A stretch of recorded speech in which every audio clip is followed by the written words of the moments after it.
Hey, Jeff. Hey, Eric. How are you? I'm pretty good. How are you? Doing well, thank you. Here's why I think that everyone should follow us at Instagram.com/itsthereal.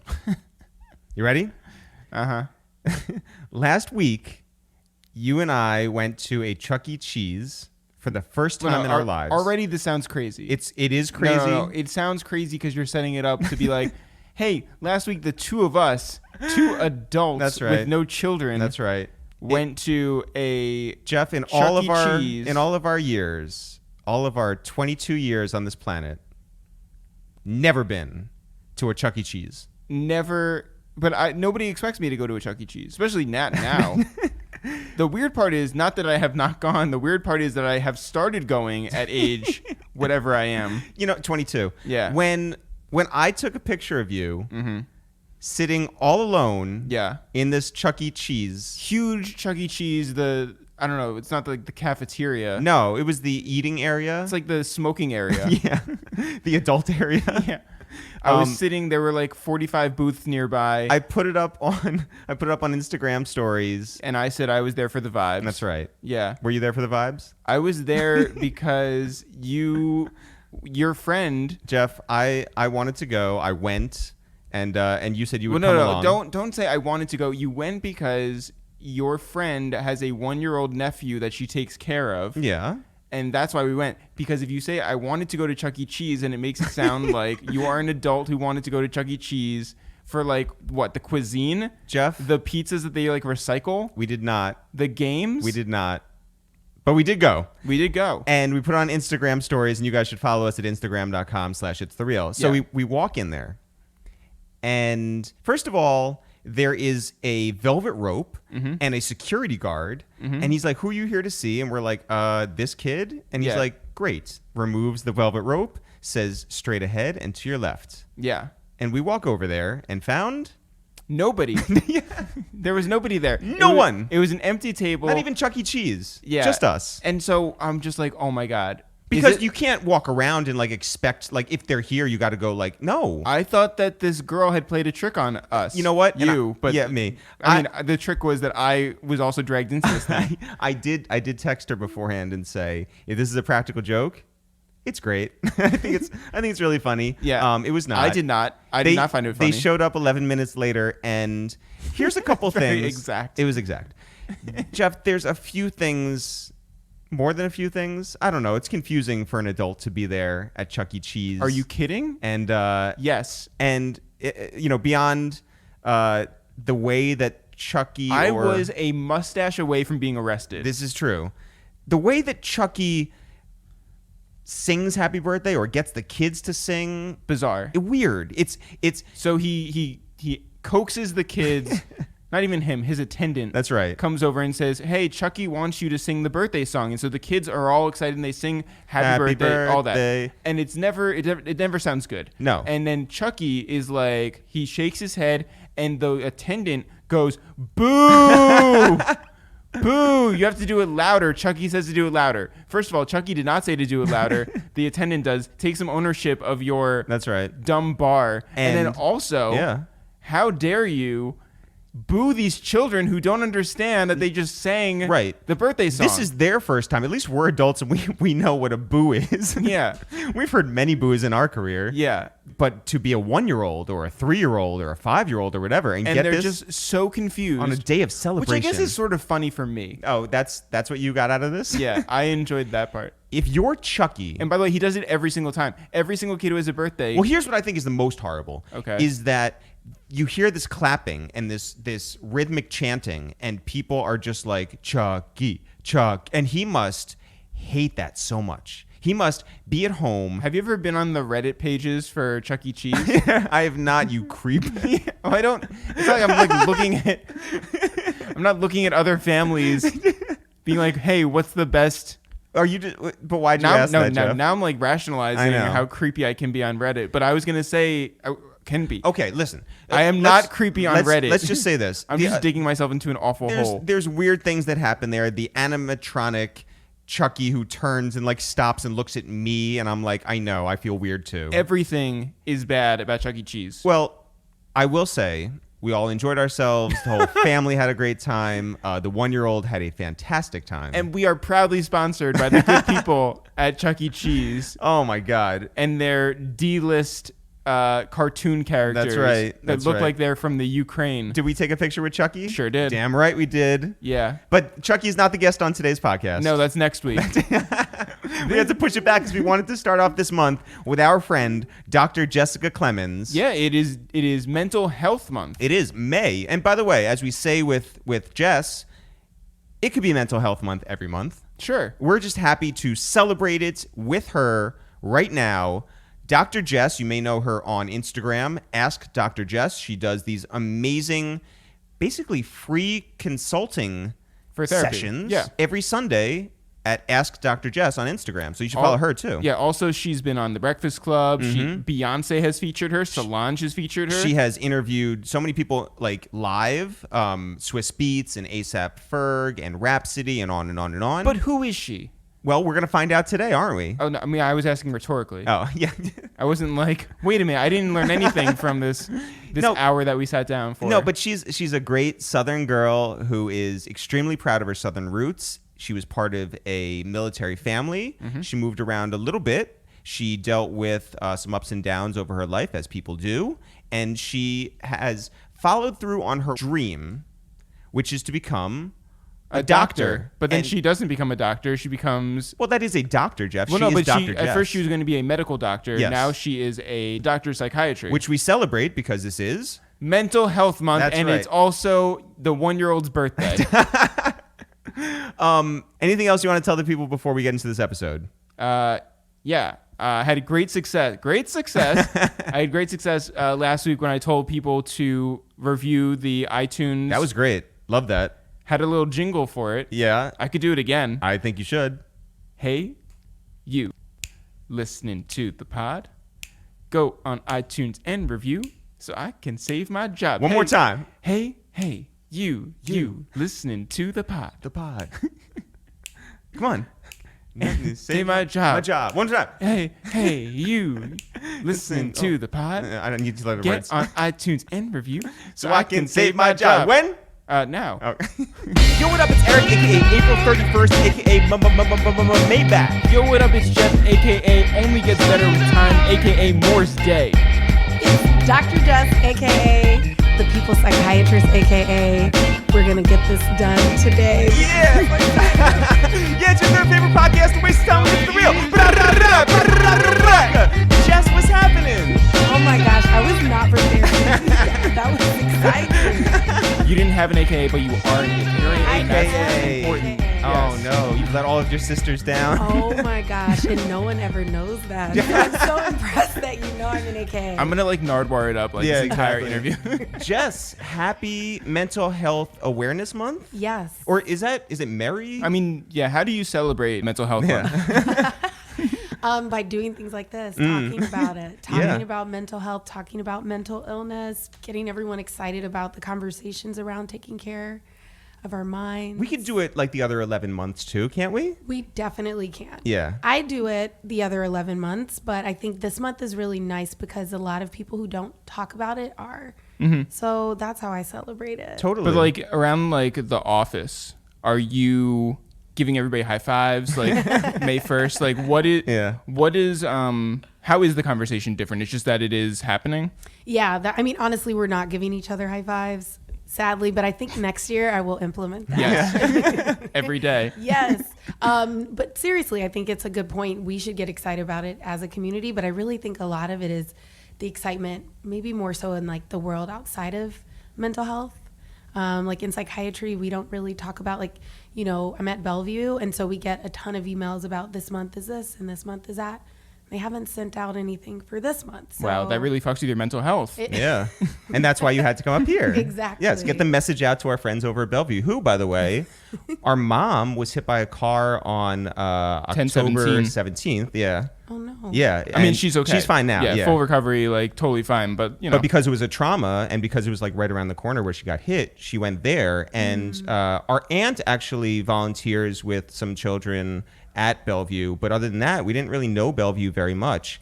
And our experiences there were incredible. unbelievable. Yeah. They took the best care of her. And I mean, from the trauma unit to her recuperation and physical therapy. And it's really, a miracle that she's literally back to 100%. Wow. Yeah. So shouts to Bellevue. Yes, absolutely. It is really a great hospital. A big hospital, by the way. It's a huge hospital. There's so much that's happening there. Yeah. And so I'm really happy to hear that. Yeah, your totally. experience went well. Absolutely. And also shouts to everybody at Moonstruck Diner. Yeah, Yeah, totally. you guys ate there? Yeah. A lot. It's funny. There's so many hallways there, but you get used to walking around and all the different quickest ways to get from one place to another very quickly. So Yeah. I go out sometimes through the trauma bay, and then I get in trouble. But I'm like, I work here.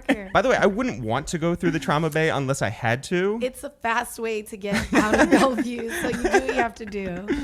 How long have you been at Bellevue?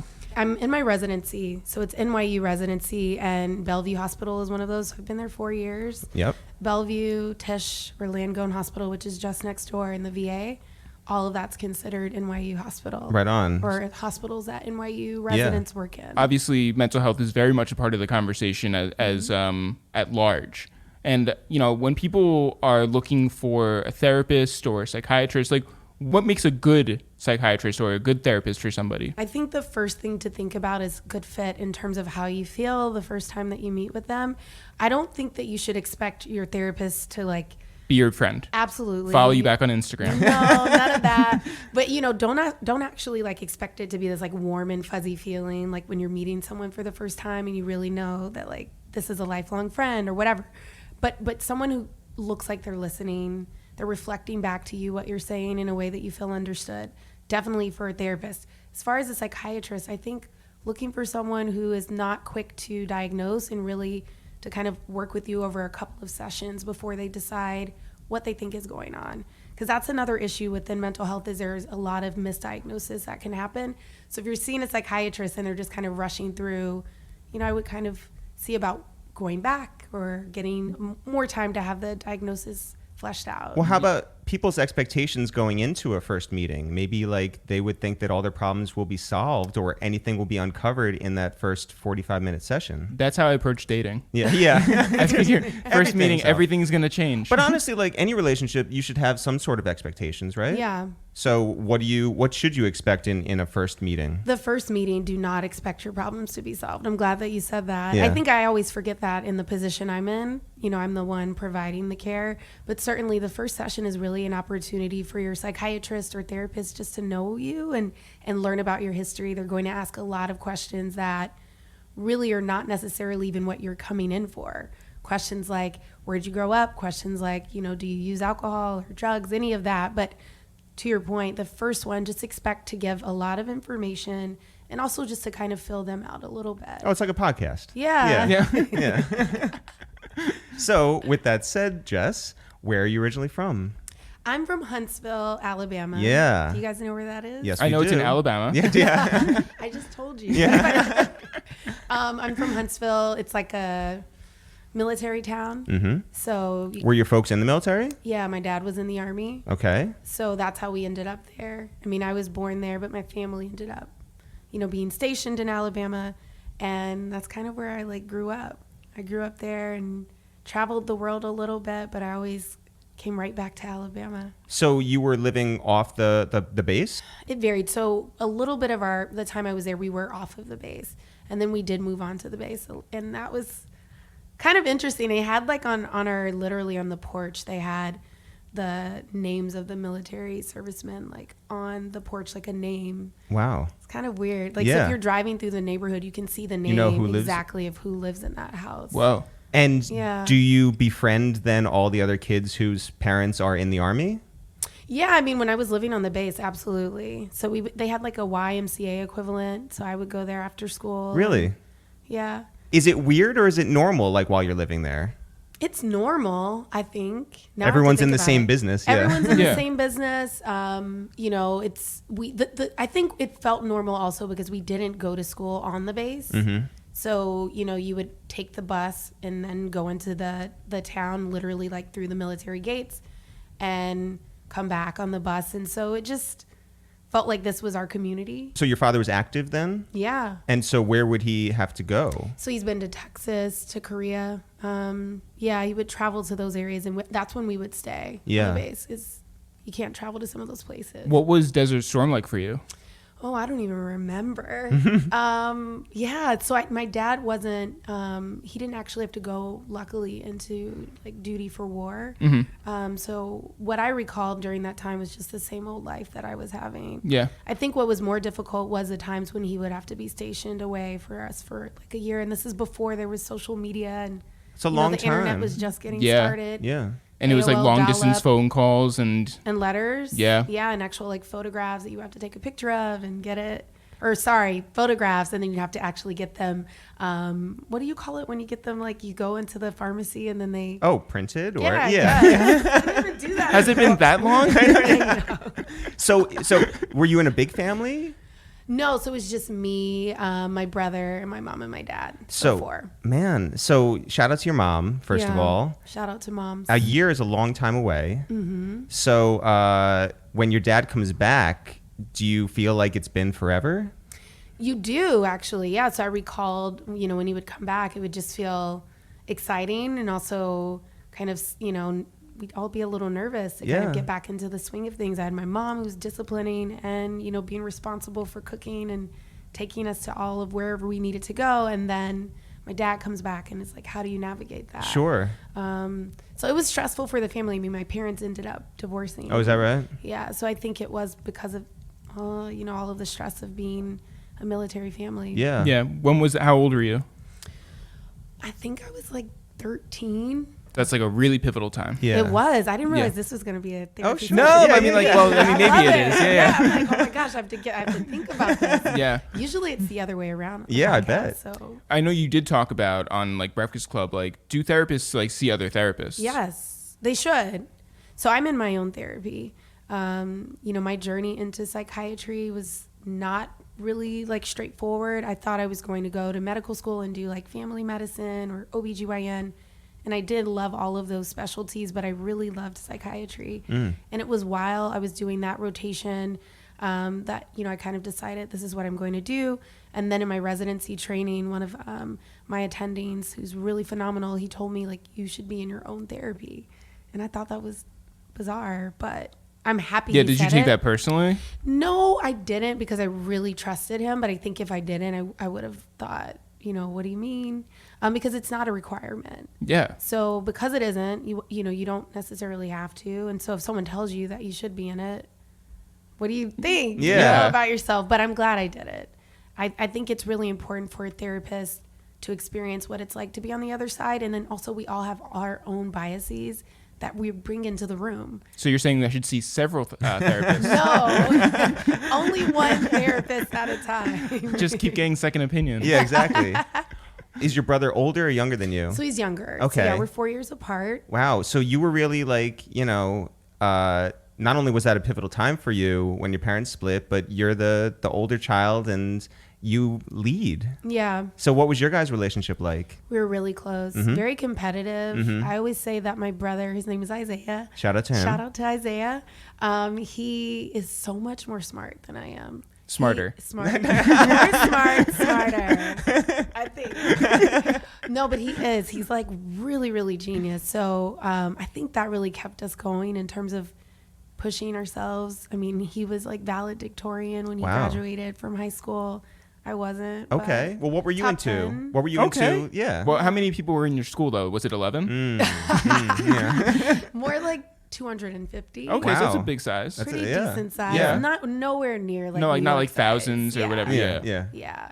But what were Well, you in my in? class there was 250. Yeah. Same with mine was 220, I think. Yeah, Okay. mine Yeah. was 162. Oh. Yeah. Well, because you Like remember. it's a boutique. Yeah. Like, oh. You remember who finished 162. So it's like that's why it's Okay. like you remember the number. But what were you into like in high school?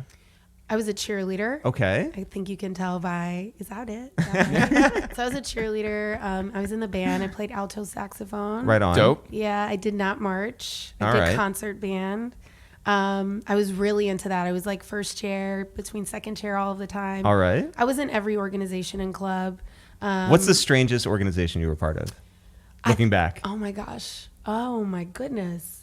I think when I was basically like a part of like the sweethearts for this fraternity that was a high school fraternity called OB Psi.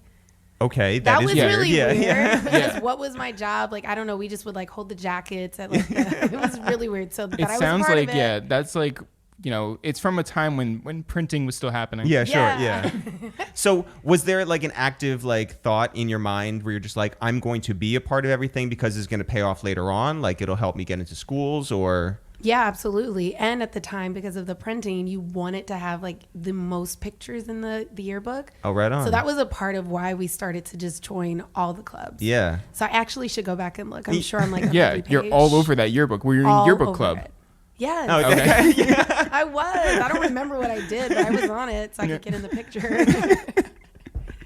I'm making myself sound so bad, but really I was like a part of like the National Honor Society. Oh, and so was Jeff. Yeah. Yeah. all of the Me, not nerdy so much. stuff. I'm, Dumb. yeah, less smart. Yeah, less smart. Yeah, exactly.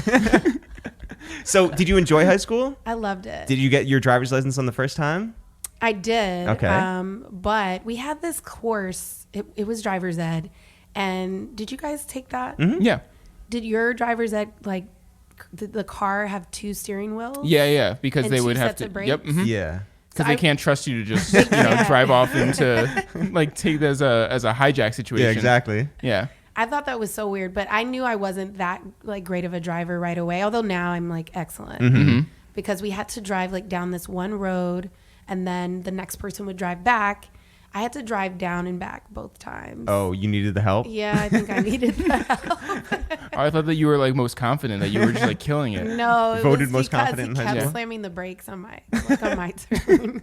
What was Huntsville like as a teenager? Would you go to see movies out in the city? Well, Or because like a lot of concerts aren't going through They Huntsville. definitely don't go there. Yeah. No. So like, what is there to do? was there a mall? Like, what was the? Yes. Where would we hang out? So great question. So the mall, definitely like during prom, everyone would get dressed up and then take their laps around the mall so people could see, before Instagram, right? You got to get. It was like a parade. It was like not an actual parade, but like that's where you would go just before going to prom. Man. It was And were really there like a weird. lot of people out there, or Yeah, was you it just just like wanted it to wasn't just show like off. one, just like 40-year-old guy? No. yeah. Maybe on Saturdays. Saturdays were like the busiest night for the mall, and it was really just a fashion show. People would just walk around. Wow. I know. And then the other thing we would do, and this is so Southern, but we would go to the Checkers. Mm-hmm. And The like- restaurant. The fast food yeah. store. Yeah. And drive our cars around so much that it would get like jammed up, and the police would come and everyone would have to scatter. And then everyone would drive down to another gas station up the road and do the same I want you to thing. keep going. But it was so fun. But this is also during the time where like there were cars with like a lot of the rims and like Sure. candy paint. So it was really like a cool time, and the music would be loud. Yeah. So I grew up really in like Southern ratchet Yeah. kind of like. You get your driver's license to drive to Checkers. Yes. Yes. And like come out and like, you get your food, but it's really about being seen. You did not have social media. Did you then, when you went to prom, did you drive in one of those cars to prom? No. So my mom was strict. I had to like ride. I think she drove me to prom. Okay. But And it then wasn't she like showed up one year it too. wasn't everyone like gets together in one limo to go. It's like everyone shows up individually. Yeah, everyone Gotcha. showed up individually. Now, Gotcha. after graduation, you were really cool if you got a stretch limo, and then you would just ride around town in that too. So there's basically a lot of driving is what I remember about my teen years in high school. Yeah. Did you want to leave? Absolutely. Not because I didn't enjoy it, but I always had like a big vision of just what my life would be. So I always thought I'd live in New York City. Really? Like, always. Well, Was how that many? from like movies or from? I don't know. My mom says it's because my dad there was that like commercial with picante sauce or something like, and they would say this was made in New York City. Do you guys remember that commercial? No. Whatever. So it was a commercial that basically said salsa could not be made in New York City, and they would look at the like and say New York City, and my mom said you kept saying that all the time, you and your dad. So she thinks that's where it came So from. nothing to do with your profession or like social life or anything. It was just like I will go where I will the go where salsa the is not. picante Yeah. sauce is. How do I get to the picante sauce? They said it couldn't be done. Listen, you plant seeds That's without right. like seeds are planted without even really knowing Yeah. where they came from. But that's probably it. And then- Chipotle. but then I don't know. I just always imagine now that I'm like reflecting, New York City was just a place where it was big and like filled with dreams and lights and so much different than what I recalled growing up. Did you have any relatives up here? None. Did anyone from your high school class say that they were going to go to New York City? Nobody. So you were like, okay, I'm going to leave Alabama. I'm going to never turn back. I'm not going to roll straight tide. line. Yeah, exactly. And you went to school in state. Yeah. Yeah. So I graduated oh my gosh, I'm going to date myself, but I graduated from high school the year of the terrorist attacks, 9/11. So that really shifted things a lot. Yeah. Sure. For me, I think it then became, and I'm also like very concerned about my family, so I wouldn't want to move to New York and pursue this if they were going to be worried. Sure. So yeah, I decided to stay in Alabama, and I went to a historically black college, Right. Tuskegee University. Yep. Right on. You guys know about that? Yes, Of course. we do. Yeah. Yeah. Absolutely. Yeah. So I went there, and that was also really important, I think, in terms of building confidence.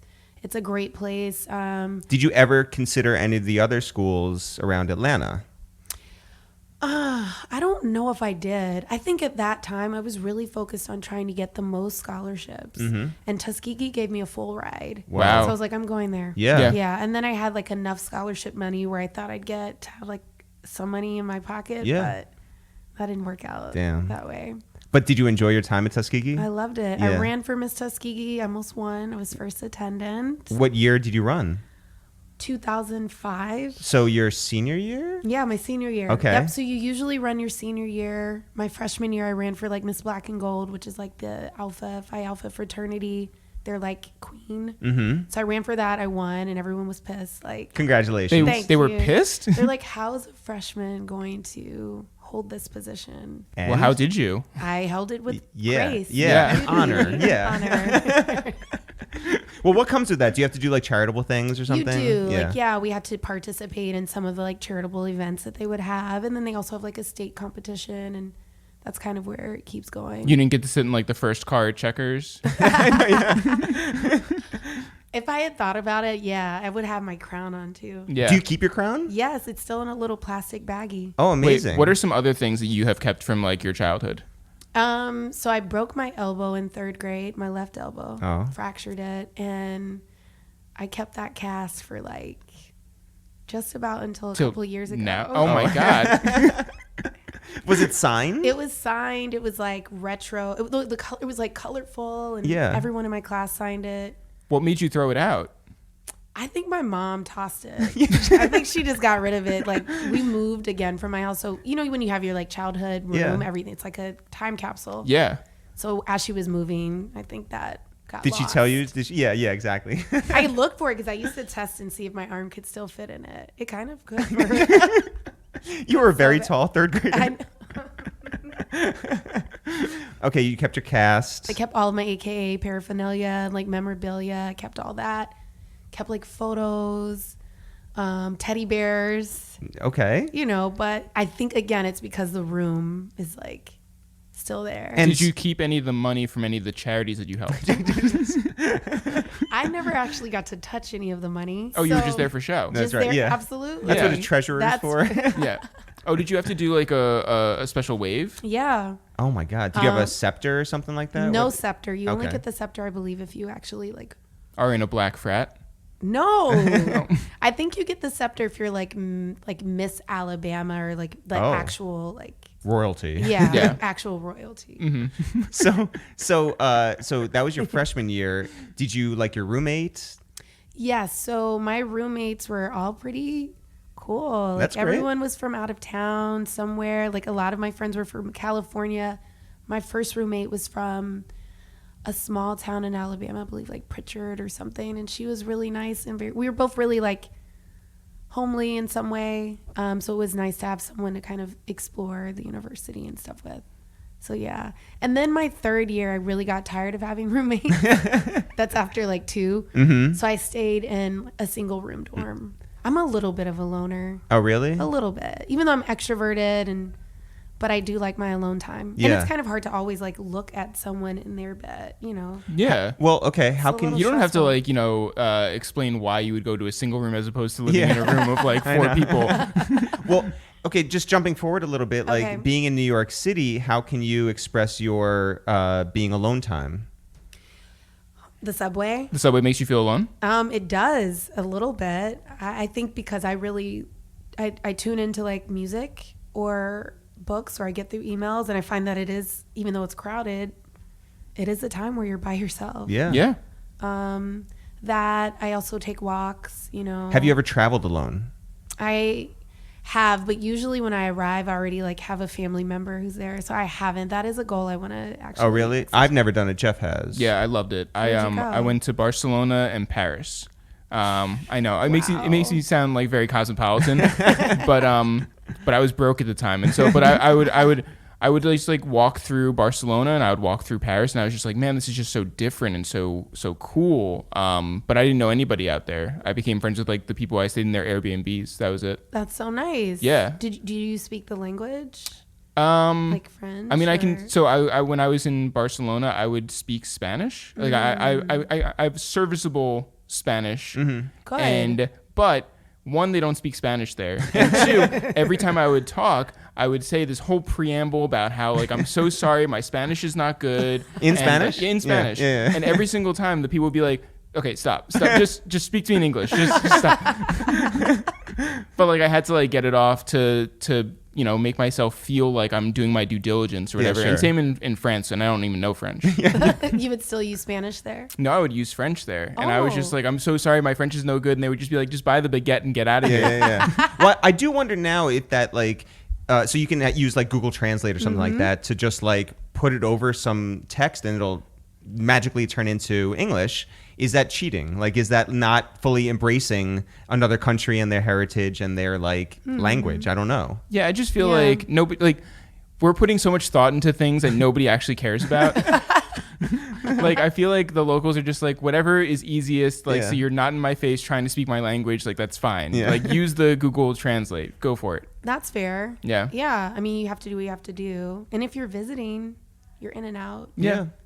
So at Tuskegee, clearly we know that you're driven in high school. We know that you're very social in high school. Did that translate in college? It did. It continued.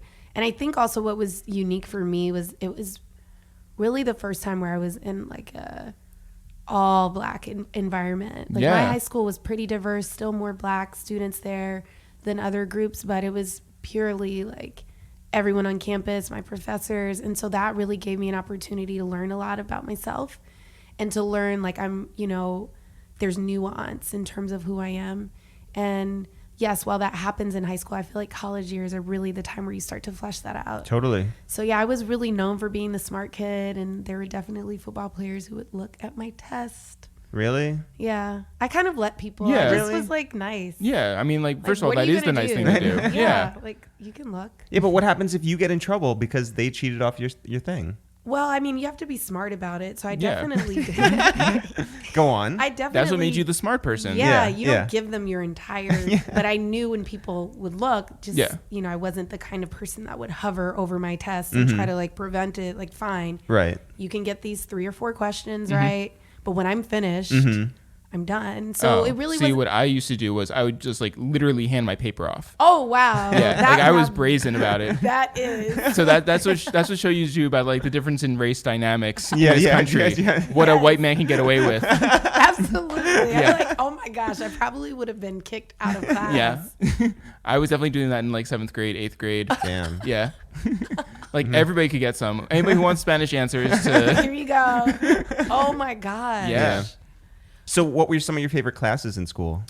I loved organic chemistry. I got to shout out Dr. Russell. So this is college level chemistry. Yeah. Well, for medical school, you have to do have to take organic chemistry. Gotcha. So it was college level, but I really only took it. So how long were you pre-med? Like you were like from the jump? Yeah. Okay. Yeah, I knew I was going to be a doctor. I knew I wanted to become a doctor, but I want to say with confidence because I believe I was really confident then too when I was like 5 or 6. Whoa. Yeah, I like was telling my parents I'm going to be a doctor. And is that what your parents wanted for you as well, or like where did that come from? They just wanted us to be professional. Professional meaning like because the professional can sound like the drivers in Ferris Bueller's Day Off. Yeah, whereas like professional what? I'm a professional. I knew I set myself up when I said it like that. Well, by the way, like I'm like you, right? Okay. I was so driven. I was so focused. to my parents' chagrin. Like they were just like, can't, like, you want to be a filmmaker, can't you, like, you know, wait until grad school or something like that? And I was like, nope, time is short. I need to get ahead of all my competition. This is my destiny, and like I'm gonna work towards it, right? My brothers, I guess Dan went. Yeah, Dan had an idea of what he wanted to do. More of a straight path. Yeah. It took me seeing Almost Famous to realize I wanted to be a writer. But yeah, I didn't really have like a clear idea. Yeah, but you were focused. You were, you know, you had one goal and that was it. I think it also came out of necessity. You know, so my parents both are from Detroit. My dad joined the military, I think really because he knew he had gotten married and they were going to have a family and to really take care of his family. So my parents instilled in us early, like, education is important, and, you know, you don't want to live paycheck to paycheck. You don't, like, college I thought was a requirement. I didn't know that people could choose not to go. Right. So early on, they just taught us the importance of really looking for a career that is more like a profession, like becoming a lawyer or engineer or doctor. So they maybe in some ways planted that. Yeah. But early on, like, they just really instilled that. And I think it came from, you know, their experience of not having a whole lot.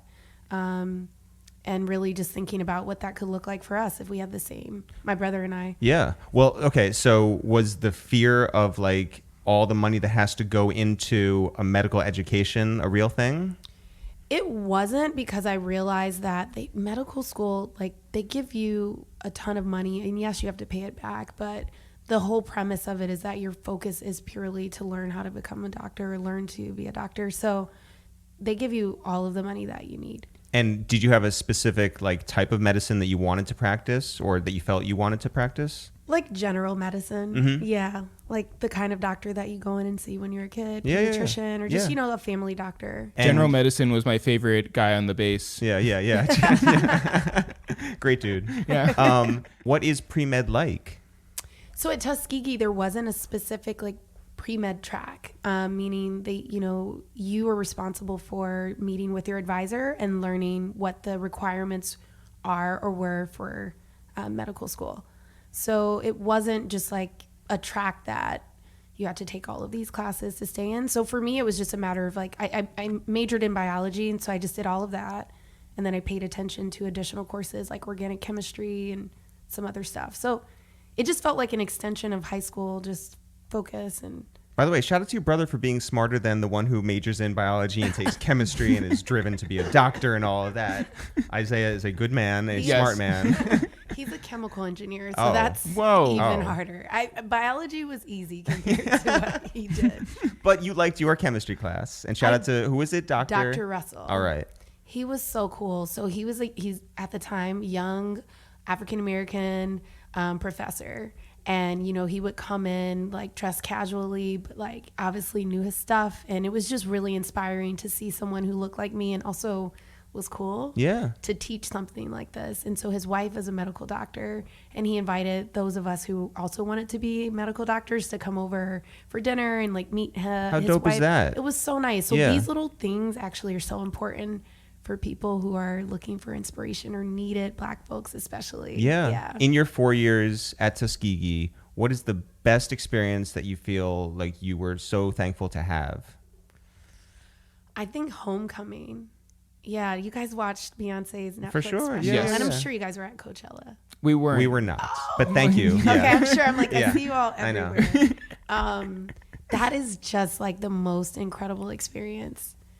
It's so much fun. It's just food everywhere. It's just like a really good vibe. The music, a lot of just like catching up with people who like graduated. So homecoming is definitely an experience I'm so glad I have. And did you feel that love and singular experience while you were in it, or did it take reflection after graduating to know what you had?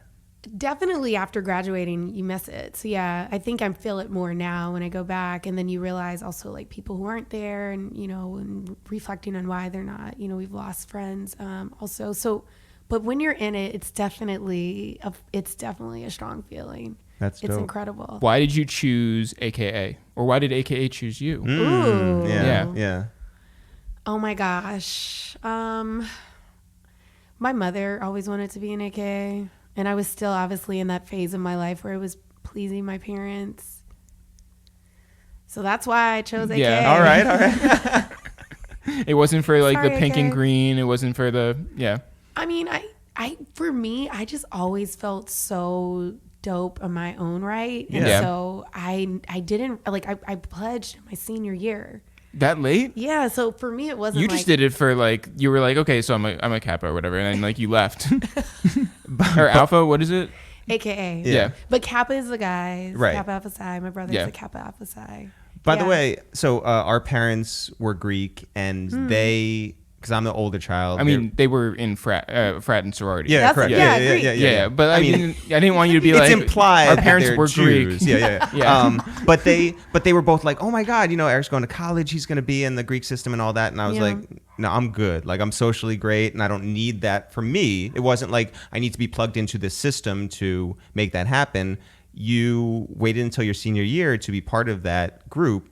Was there a social aspect to that? Were you like, hey, yeah, I want to be a part of something bigger? Or did you just want to pay for something? Yeah, I mean, yeah. I think it's a combination of both. I mean, at the time, I had already ran for Miss Tuskegee without even being a part of a sorority.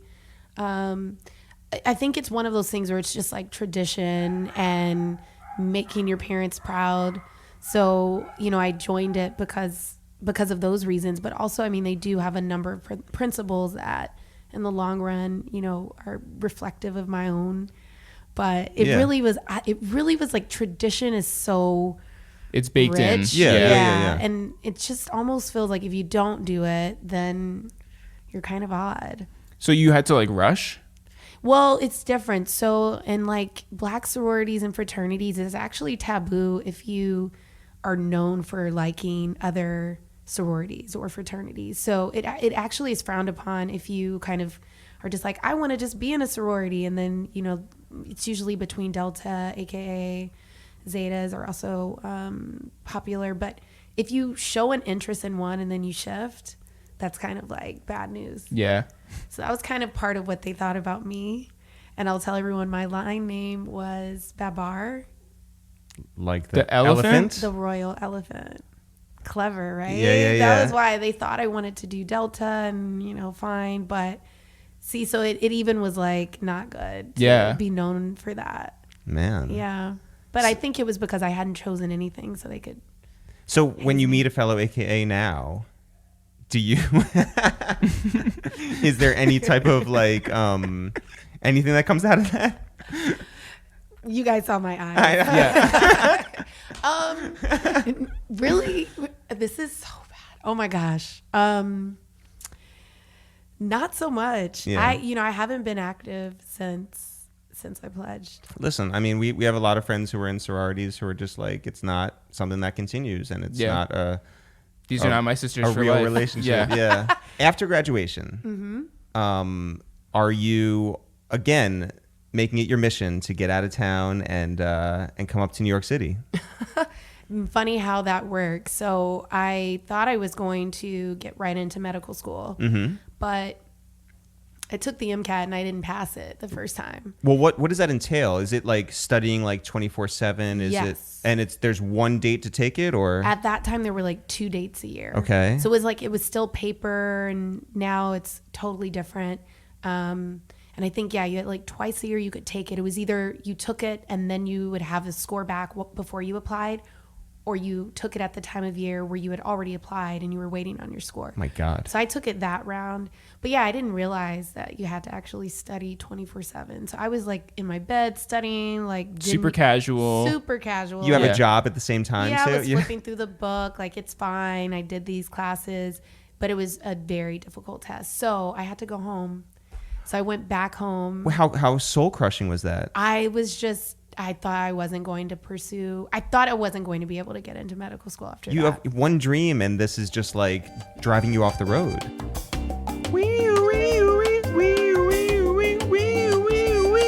Like a shop car.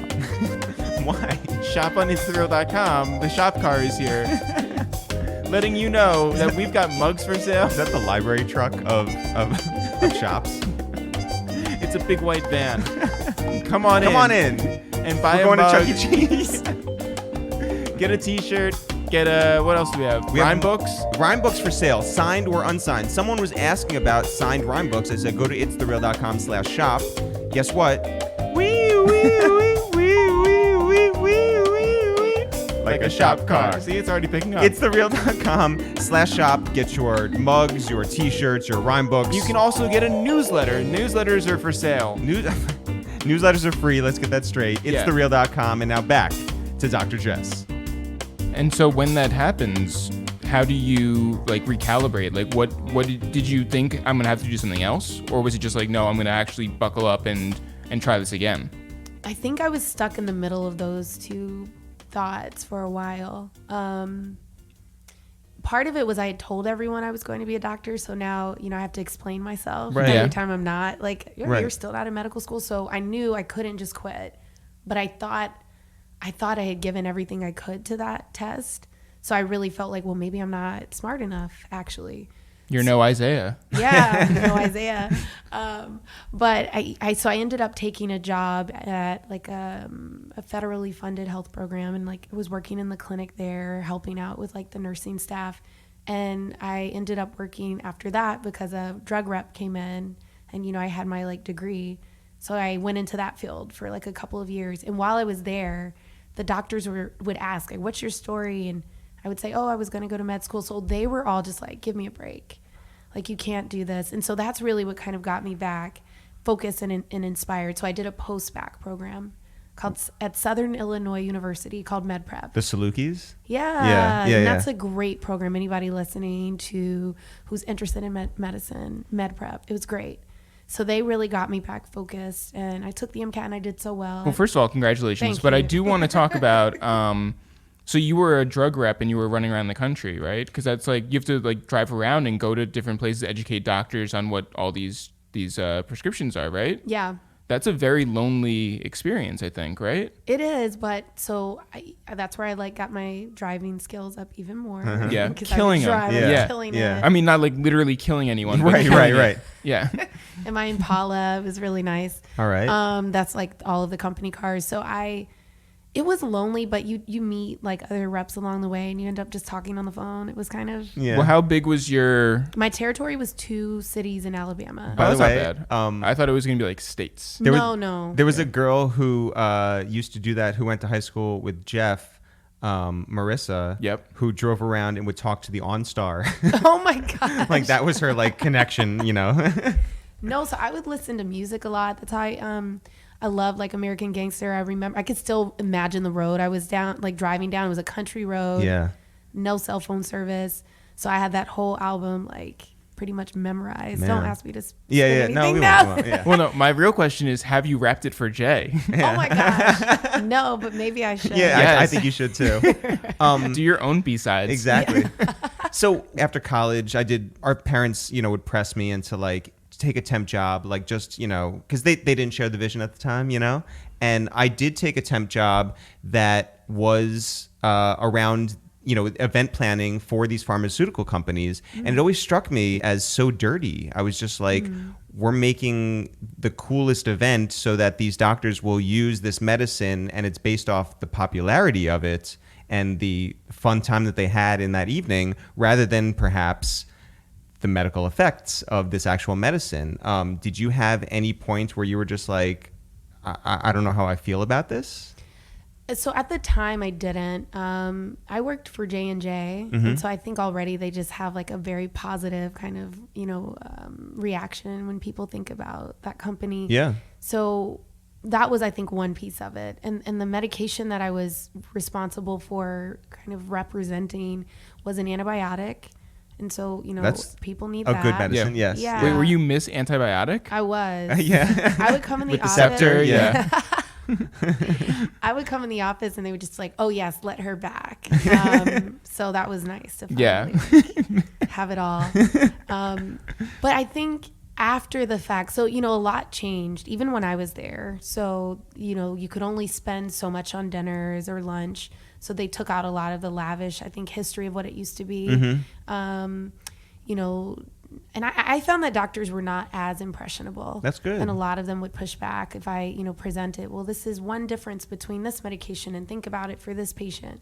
So I wasn't really that great at selling, also, as I think I wasn't really pushing that this is why you should do this. But generally, for my experience, I think it was pretty positive. That's good. But, I can certainly understand why now it's certainly not really an area that, like, NYU doesn't allow reps. Most academic institutions don't allow drug reps. And So you would drive around for a couple of years? Yeah, so I did it for like a year and a half. Wow. And while I was in my final kind of stretch, I had applied to that post-bac program, and then I left. Also, the company like restructured. I think I was like cut out with the restructuring just before I was actually about to leave. So it was nice. I got like a severance pay. And so after your time at Southern Illinois, where did you go? Then I went to New York. Okay. Well, just before I did like a year of just living my life and, going out to parties in Atlanta and all that fun stuff. So you did live in Atlanta? I didn't live there, but I lived close enough that we would like drive and. Yeah. And so when you decided to move to New York for real, was it like you packed up your car and just went, one way and just didn't look back? Absolutely. So I actually remember. So Cornell has like these dorms basically for the first year. So I just had like bought a mattress and brought that in. And then the next year when I had an apartment, I didn't have anything in it. My mom just came up and we like went and bought everything in a couple of days. So yeah, I just left everything. Was New York overwhelming for someone who had never lived here before? I think at first it was, but we traveled so much when I was a kid. It was just so exciting. So you had been to New York? Yeah, I went to New York when I was in high school, and I have photographs with the Twin Towers like in the background. So yeah, but I think I just felt like, New York is pretty easy with, the grid, and I was living close enough to a train that it was fun to ride the train because I wasn't commuting. Yeah. Now it's not so fun, but I felt like it was just really cool, and I met with some people pretty quickly, and they became like my family. So I really think I adjusted well. I felt I like fit right in. Yeah. I always felt like I was a big fish in a small pond. Yeah. Yeah, as opposed to feeling like, oh my God, like, what am I doing here? Like I've just been dropped into this thing. And so you were living like where in the city? Upper East Side. Oh, not my favorite area. Not mine either. Yeah. It was quiet. Yeah. Especially like you were where on the east side were you? So like 70th and First. So like that's like next to the All the river. way. Yeah. Yeah. Like there's like nothing there. Right. You have to get to the subway. You have to walk all the way to Lexington. That's at that time. a long walk, especially in the cold. Yeah. But like during that time, I really just kind of hung out by campus anyways. We were studying and back and forth, basically studying back to your apartment. And studying. Wait, where is the Cornell campus? So the medical school is actually inside the hospital, inside New York Presbyterian. Oh, so it's right there. It's right there. Yeah. So literally, when you're like, oh, I spend a lot of time by the hospital, it's like, right, your apartment is in the hospital. Literally. So you have York Avenue and then First, and we were right on 70th. And that was like we would hear a lot of ambulance like sirens because it comes right down there. And you're living inside a hospital.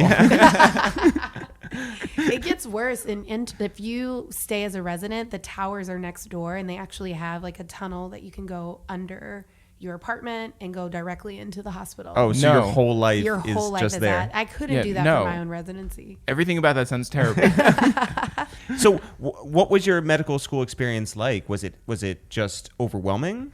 Absolutely. So medical school was the first time when I realized that I wasn't as smart as I thought I was. Well, because everybody's like on your level. Oh my gosh. Everyone is intelligent. Everyone's driven.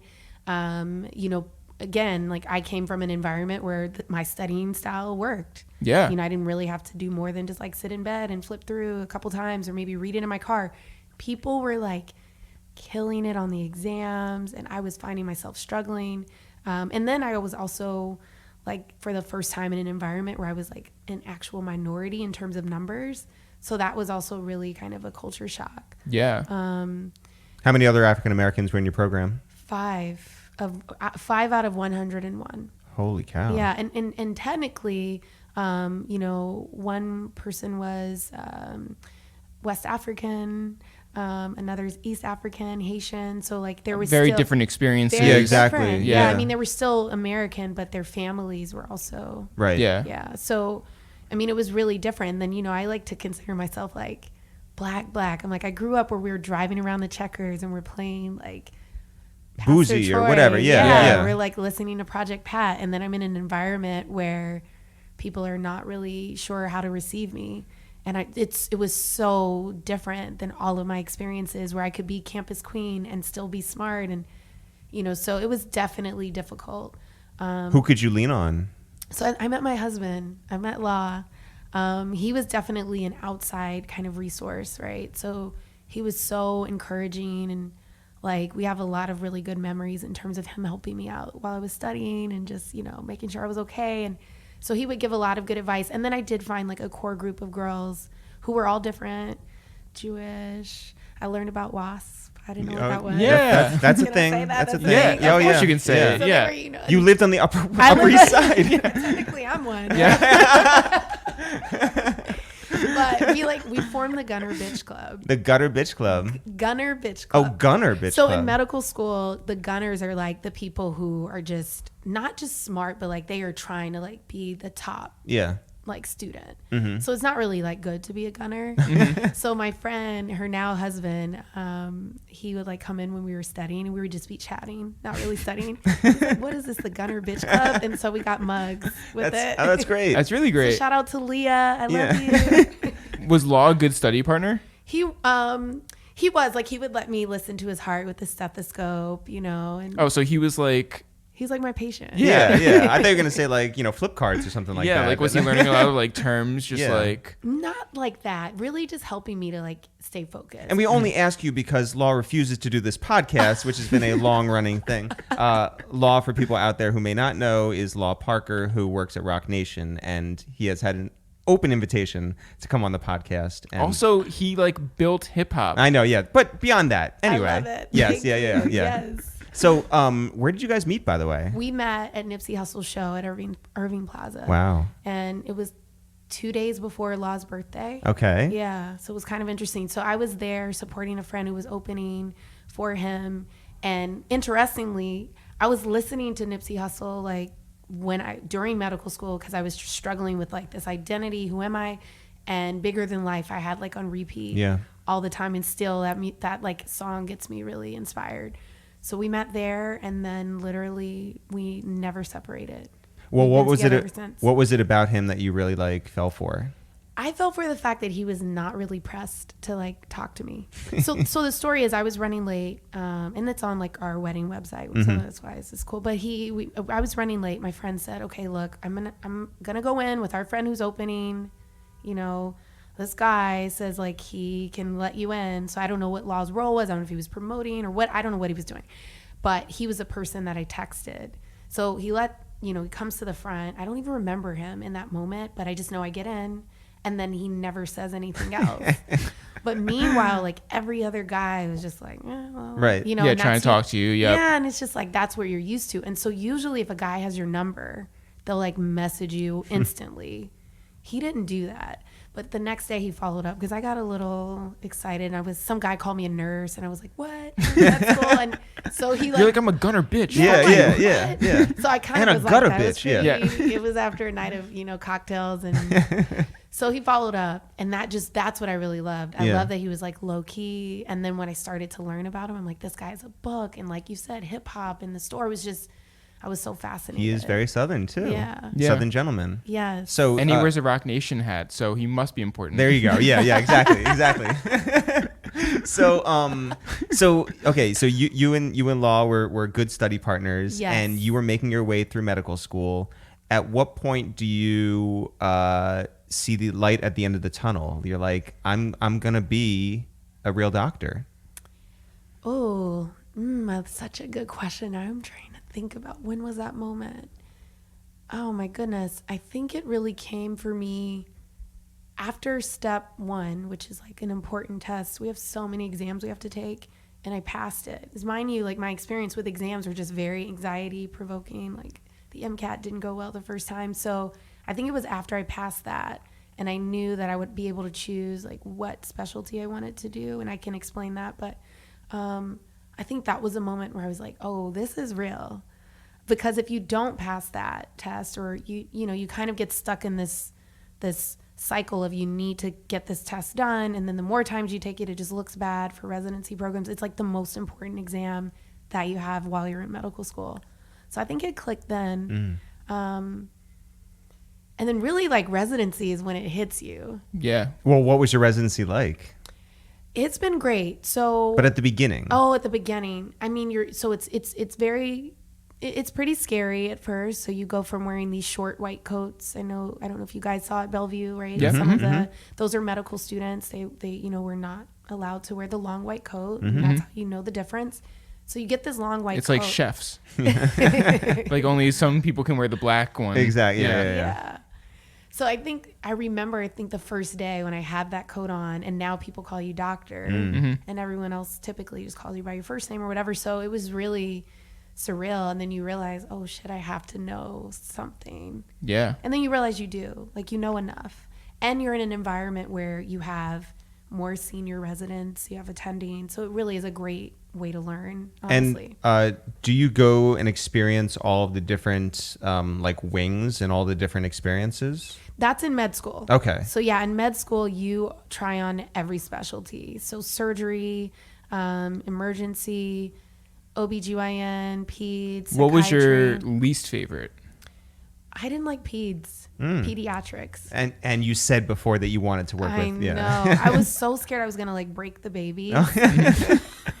It was something about like you had to do this little exam where you're listening, like you move their hips to listen for clicks. And that exam was just really kind of scary. Like, why am I moving a live baby? Yeah, in this way. So I didn't really like peds. And they're not just small adults. Like we had a total different way of thinking about like their illnesses. And it really was difficult for me. So I didn't like that. I loved OBGYN. Wow. I love that one. I could catch the baby, but I didn't want to like. Yeah, right. Exactly. Yeah. Like I came in thinking like OBGYN general.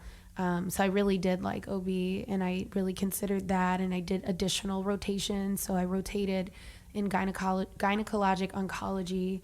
So that's really where you're dealing with cancers of the, gynecologic system. So ovarian cancers, uterine cancers. So I did some time in that. And I loved it, but it's just a very long road. Yeah. Very long road. So it's 40 years of school. Right. It's like 4 years of OBGYN and then 4 more years of that surgical specialty. So I'm finishing my 4-year residency now. Right. If I did something like that, I'd still be looking at another 4 years of a fellowship. Oh my God. It's just long. Yeah. So I love that though. And psychiatry. Yeah. Yeah, it was really the rotation that I had during medical school that really shifted my mind into this. I never thought I'd be a psychiatrist. Honestly, I didn't even know psychiatrists were medical doctors before med school. There's a lot of things that are a lot of tests, a lot of like stress that's happening, and knowing that whatever works for your anxiety might not work for everybody else. But like, what were some things that you did to combat your own anxiety?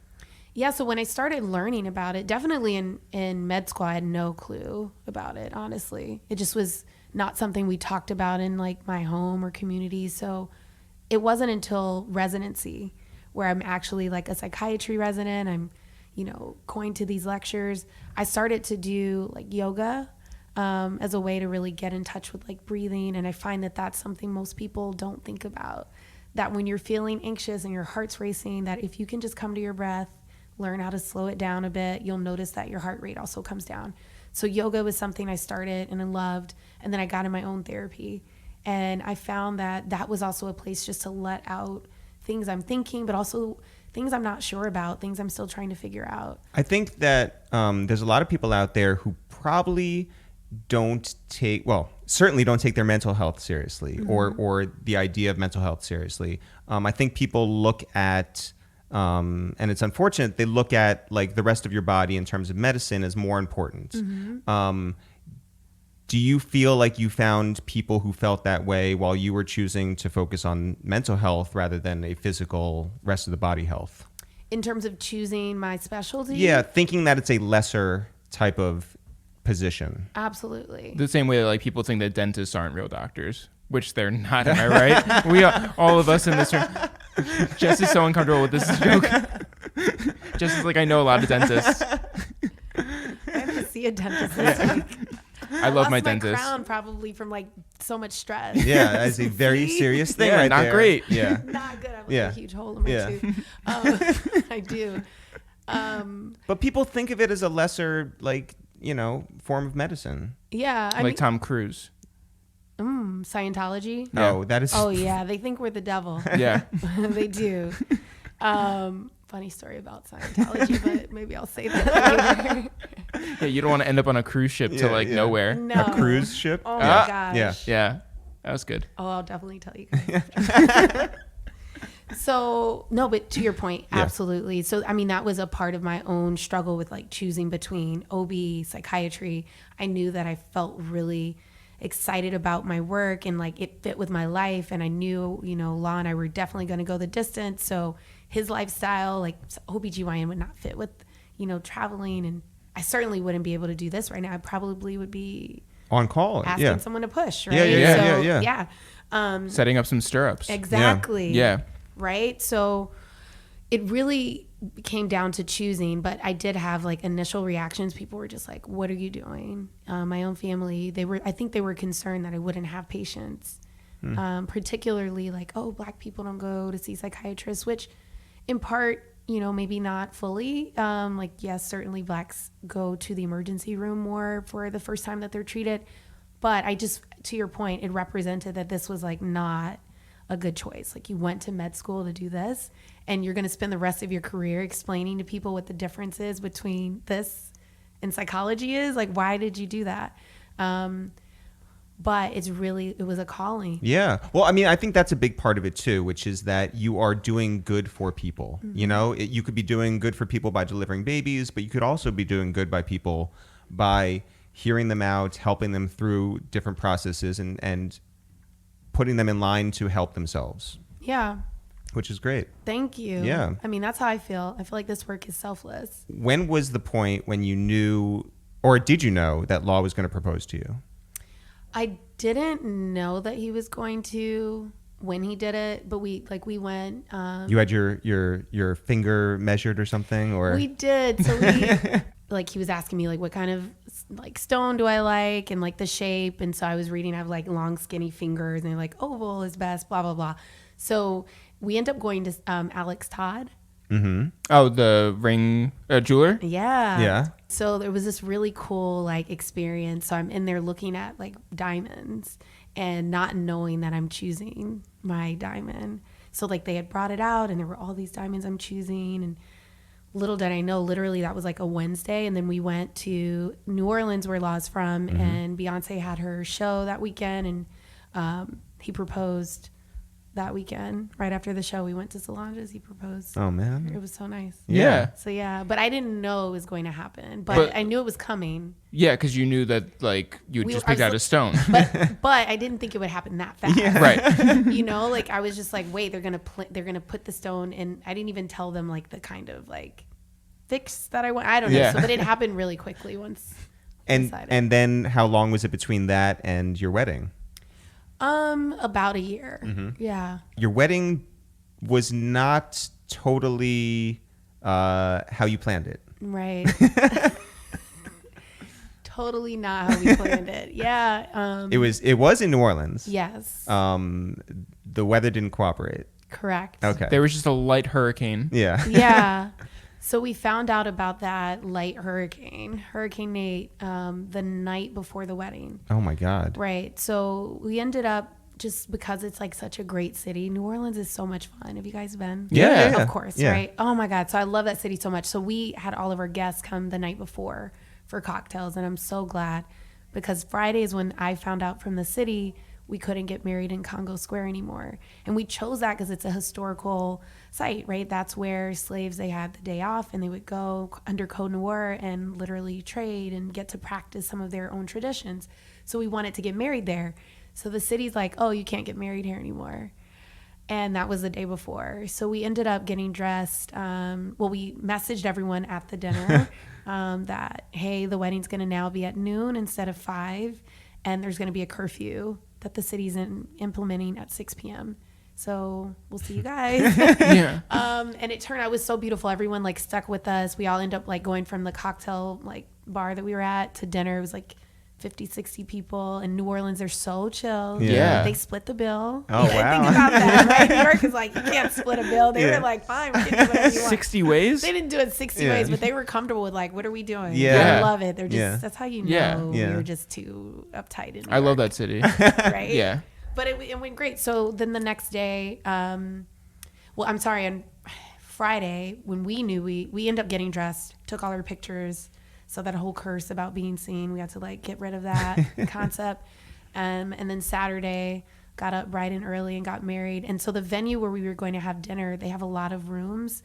And so they actually had a room that we were going to use in the event of rain. Wow. And they like gave it to us. That's so great. So it was so nice. great. It was Yeah. so better because then our guests that came, our like big guests, I think it was better to have it in that one space. 'Cause Sure. I don't think the town would have been able to handle a No. parade from like.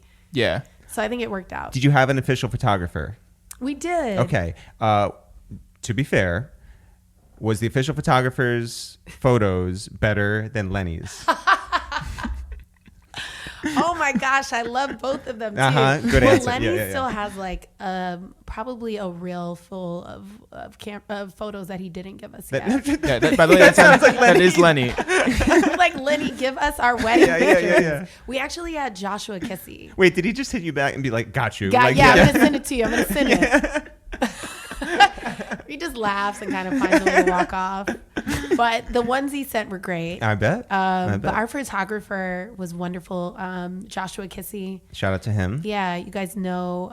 I can't now. The name of his like company is slipping my mind. Street Etiquette. Oh, okay. Yeah, so he shot these beautiful images. And actually, a woman who is from the Upper West Side we end up getting into brides, and she saw the images, and she's like, "This is Vogue worthy." Yeah. So they were really great photos. Pretty special. Shout out to the Upper West Side. Yeah, Yeah, exactly. I felt official when she told me that. She was like totally culturally appropriating. She had like a little Asian look that day, and I was just like, I've made it.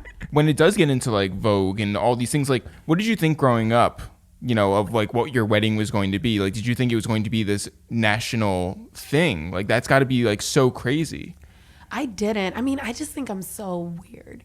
I mean, because like people ask, well, did you not dream about your wedding? Did you not dream? I didn't. Our wedding, I just wanted it to be about the love. And I would never have imagined it to be like this. I mean, it was just so emotional. I definitely would not have imagined to have like J&B there to support. I mean, it's, you know, I'm from Alabama. Yeah. Like it's got to be this thing where it's just like, I mean, it happened, right? Yeah. But it wasn't like you were pushing for it. No. Unless all of that like aspiration and drive, maybe this is what happens when you just like keep putting in the work and staying consistent. When you're a gunner I don't bitch, know. Yeah. I do think there's something about that. I think there's something also about like good energy. I really agree. do. And I think like no matter how it played out like in a great way, and you have a great story to tell. So that's fantastic too. Thank you. Your relationship is one that I envy, you and Law. But there's one thing that I feel like has to be very contentious in your relationship, which is that Law has a BlackBerry. He does. And he is like the only person in 2019 who has a BlackBerry. That's right. And so I want to know, like, how do you deal with that, with something so Do you ever text him? huge Yeah, you don't want to in get your like marriage? the green like bubble back. Like, Yeah. I just call him, I guess, right? Oh, that BlackBerry.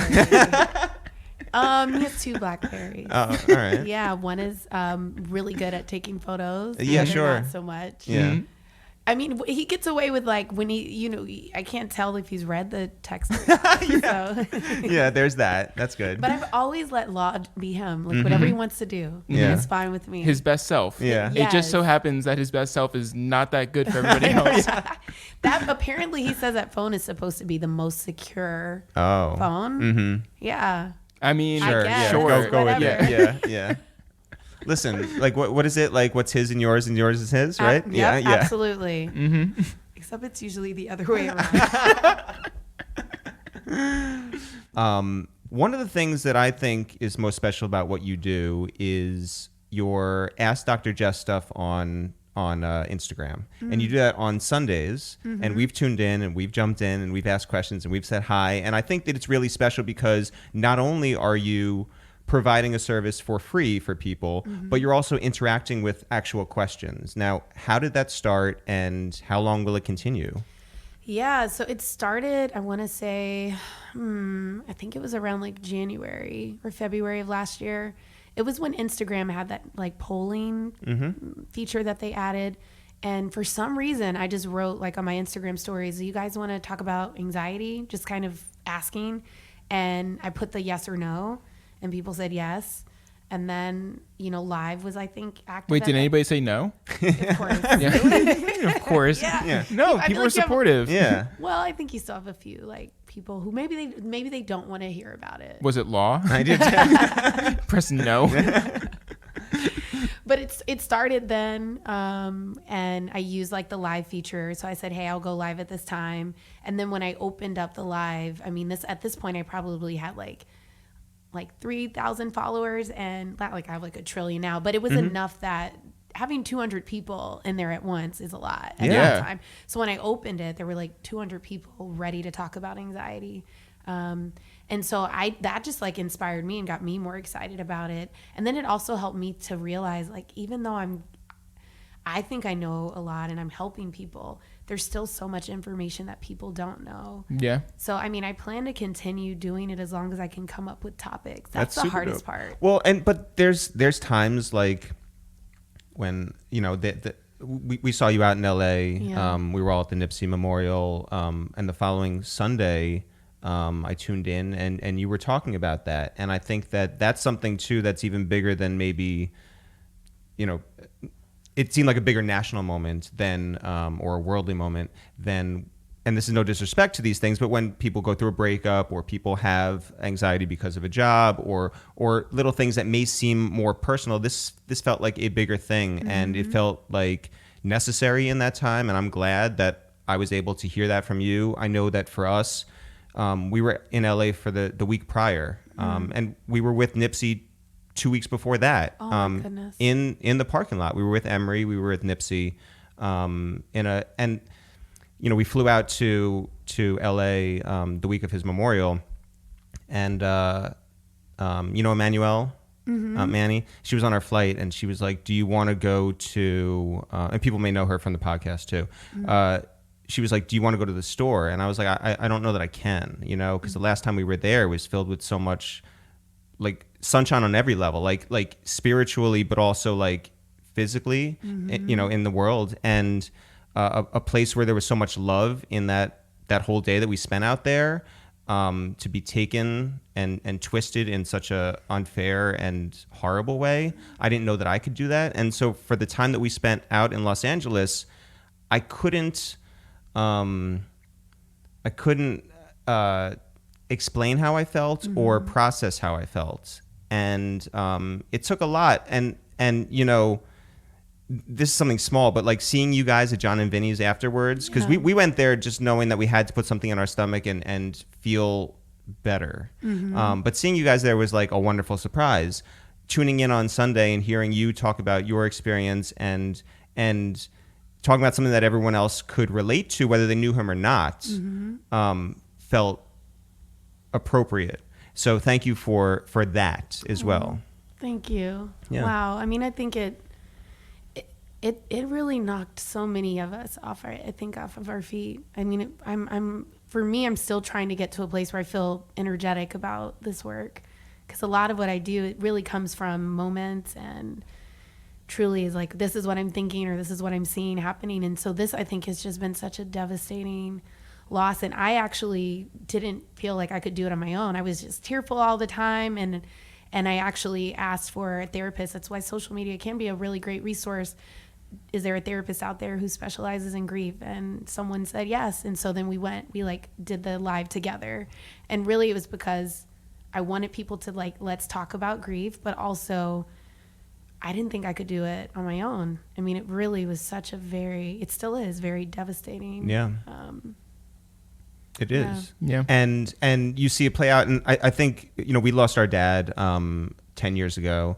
And our mom went through her grieving process. We went through ours. And whenever things have happened since then, I think we found that like no one grieves the same. And certainly there are no rules to it. So when someone's like, I can't operate like I used to, or I need more time, or I just can't plug myself into something, it's like, that's fine. That's true. And that's like true to them. And that's something that we should all sort of like understand. But I think that there always will be moments for you to be there on a Sunday for people. And I think that's what's great about it. But in addition to that, you're not just doing this stuff for free because you're also on MTV or you're, doing talks with Swiss or with ASAP Ferg. Yeah, Ferg and Rhapsody and all these people who are like sharing up there on a stage with you. You found yourself now not just being like a doctor, but you're Dr. Jess, and that's a real cool thing. Did you ever anticipate this, and how are you moving with it? I didn't. Wow, thank goodness for moms. I mean, when I go back and say things to her, so she says I did say something like this. I'm like, really? She said, yes, you said. You wrote it on your cast. Yeah. Right? Like, that thing I threw away. But no, she said that so she's like, I remember you saying you wanted to be a doctor, and then later on going into like seeing some of the TV doctors. And I don't know, I've always felt very relatable. I talk with my hands. I don't have all the words all the time correctly said, and that's okay. And so I just felt like I want to be able to touch people.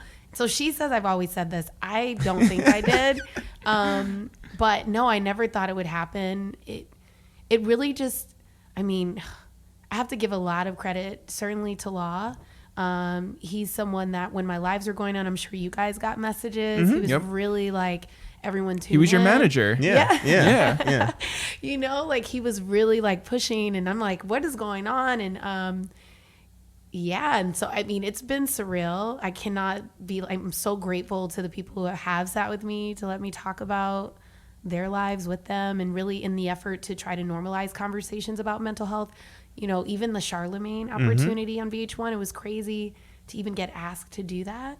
And even to like learn later that he was even asked to like maybe choose a different doctor who has more television experience. And he's like, I need someone who also comes from the same background. This is important, right? And I'm just really riding it, and also really being very gracious. I'm very humbled by this, and still it's kind of shocking when people stop me in the subway like, you're Dr. Jess. I'm like, I guess, but it's been exciting. It's very exciting. Do people ask you to like basically diagnose them on the street? Like as soon as like they find out, oh, you're a doctor, whether in conversation or because of reputation, are they like, It happens. Yeah. Maybe not like right away, but definitely I'll find myself at a party, like we go to a lot of events, and someone will come up to me, and then before I know it, they're pouring a story out, and I'm like, oh goodness. Because like I feel like the joke of like being like a podiatrist or something is that like people have always like picking out their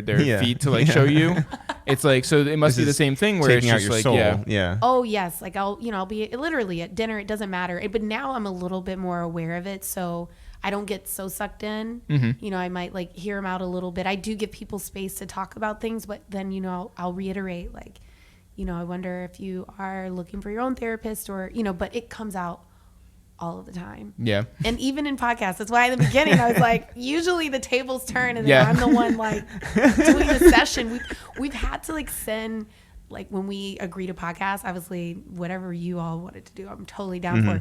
But for other like podcasts that are starting out, I'll have to say, like, we'll send like the time, and this is not a therapy session, because it always gets twisted into that. I think people can't resist. Yeah. Well, diagnose me. Tell me what's wrong with me. You haven't been talking. Do you feel like now you're where you want to be in terms of your career? Yeah, I think so. I think so. I'm in this like really great space of having job security and having options. Now with this, brand, Dr. Jess, I have options in terms of, I can certainly see just about anyone at this point, even if I'm not like the best fit. People are just going to hold me to that. So I'm in this really interesting space. I'm still in New York. I've got my husband, I have all these wonderful things. So I really do think I'm in a great place. I think it's always awesome to accept opportunities that come your way, to be open to them, because a lot of people just, when you're focused, can like put the blinders on and stay that one way. But to listen, if you never thought that you would be on camera, or you never thought that you would be stopped in the subway, you are taking these things in and allowing yourself to help people out, whether you know them personally or not, which is unbelievable. So shout out to you. Aw, thank you. And you get to be on camera without having to play like alto sax. I know. That would be so ugly. What were you playing in band? Yeah. No, I mean the songs.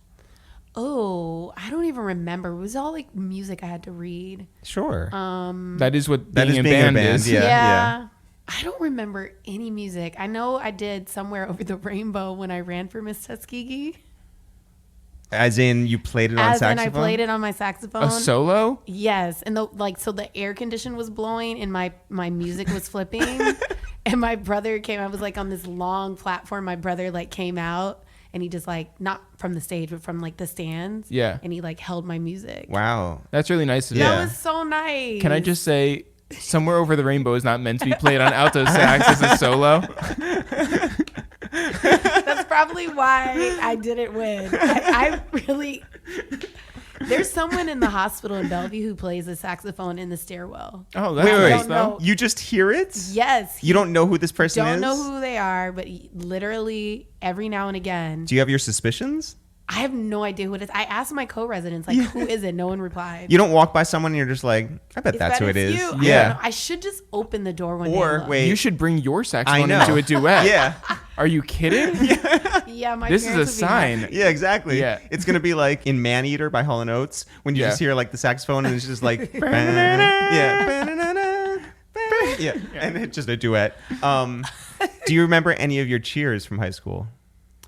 Oh my gosh. Now that I have to think about this stuff, no. I'm also saying no because I think you're going to ask me to say one. No, never. No. I would never. Not asking you to rap American Gangster for Jay-Z, right? No, yeah. Bananas, did you do that? Well, we did more like Be Aggressive. Sure. Oh, yeah. Everyone Be aggressive. Did that. Yep. We did First like, and 10. Yes. Okay. Rebels, Go Fight, Win. Wow. We did all of that. Would you do pep rallies? Oh, yeah. Uh-huh. One year we dressed up as like Cash Money. What? Sorry. Yeah. Which one were you? Well, we dressed up in like army fatigues. Collectively. Collectively. We were Oh, wait, the you Cash mean No Money. Limit? No limit. Oh my gosh. No. Wow. So, Good luck going home. I know, yeah. No. So we Or going to New Orleans. it was Cash Money music. Uh-huh. But we were dressed up in army fatigues. I mean, they wore some like army pants and camouflage These pants. are Law's friends. I know. I have to find the like yearbook photos. Well, I'm sure it's kept. I wasn't captain, so it wasn't my choice. You No. weren't captain. But it was bling bling that we danced to, but we had on army fatigues, and I'm now seeing the inconsistency. Yes. Sure. I know. Yeah. I know. I'm so sorry, Law. Have you ever sat in a tank? I have not. Well, listen, Jess, you've lived quite a life so far, and you've done some amazing things, and you followed through on your goals and your dreams, and even when you couldn't anticipate it, it's that's from everything from your career to your wedding and everything. And I think it's just amazing that you've gone from an army base full of guns to living on the Upper East Side for a bit and being a gun a bit. Congratulations on everything. Thanks so much for stopping by here and come through again, because you can always do 45-minute sessions here at a time, and we would appreciate it. Our time is up. That's Jess. right.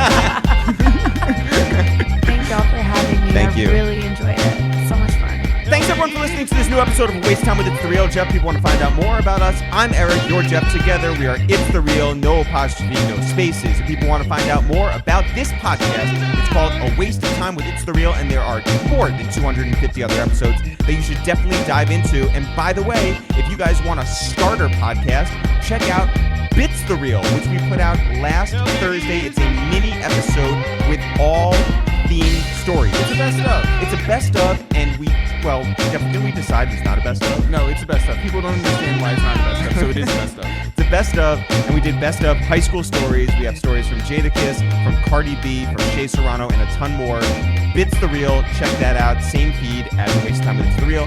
Jeff, if you want to find out more about what's going on with us, where can they go? You can always go to itsthereal.com, home of the 8-ounce mug. You can also go to iTunes, to Spotify, to any place that has podcasts. It is there. All of our podcasts on every single podcast place. By the way, this is true. We visited our friend Teray, the rapper and on-air personality, at his home in Atlanta, Georgia. Yep. And he showed us the refrigerator where he plays his podcast out of. His refrigerator is a laptop. That's what I learned. You can also find us on Twitter at It's The Real, Facebook at It's The Real, Instagram at It's The Real. Go there now. And we're on, everywhere. That's all. If you want to find us, you'll find us. We're It's The Real, one word, no apostrophe, no spaces. Jeff, I asked the internet just now. I said, hey, let us know who you are, let us know what city you want us to visit, and let us know right now. Did they? Oh, yeah, I didn't even look at what question you would ask. I was just like, man, everybody's just naming cities that we should go visit or something. So Rokeezy said, come to Brampton for the Culture Doggies. Yes. Brampton up in Toronto. I'm with it. We just had Toby on the podcast from Brampton last week. Check that out. Jonathan said to come to Las Vegas. Jonathan Eloso on Instagram. Right. Detroit Player said to come to Detroit Rock City, not for real. That makes sense. Justin Fleischer, the Fleisch God, said to come to OKC. Now, he knows that I've been reading this book. I'm almost done with it. About Oklahoma City. I'm just obsessed with it and need to find our way down there. Well, Dez said to come down to Texas. Now, Texas is not a city. And nor is it the, basis of this book I'm reading, but that's fine. No, but it's close to Oklahoma, so we could do we could do a little swing down there. Yeah. Depending on where we're going. I mean, I guess. Texas is a big state. That's true. William says to come to the Bay Area. Danny says to come to Washington, D.C. Gabe says Chicago. Leroy says Durham, North Carolina. All great possibilities. BJ says to come to New Orleans, Louisiana. Been there. We'll go back again. TJ said, I'd like a review from you of Utah, so I'll say Salt Lake City. We've been to Salt Lake City. Haven't performed there. We should do a show down there. I can give him a review right now. Yeah? Very Mormon. Alex Earl from Newfoundland. Yeah? Says to come to Newfoundland. That's where we should go? He's a Newf. Chino says to come to Charlotte, of course. Now, Chino has been up to New York a million times for us. For that, to go down to Charlotte. We should go down there, yeah. Or to, Bank of America. That's exactly where we should go. Get the bag. Yes. That's it. That's it? That's it. Shout out to everybody for participating in that. We're hoping to get on the road very, very, very, very, very soon. Jeff, as always, not for real, for real. Sure. We'll see you guys next week.